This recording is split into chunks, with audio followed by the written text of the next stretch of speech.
Welcome to our channel. If you want to cancel your Audible House subscription, follow these step-by-step instructions to ensure your account is properly managed and no further charges occur.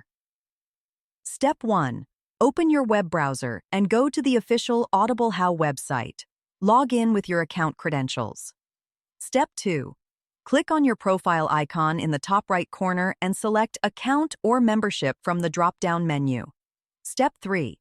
Navigate to the subscription or billing section where you can view details about your current plan and payment method. Step 4. Look for the option labeled Cancel Membership or Cancel Subscription and click on it to start the cancellation process. Step 5. The system may ask you to provide a reason for canceling. Select an option or skip if it's optional.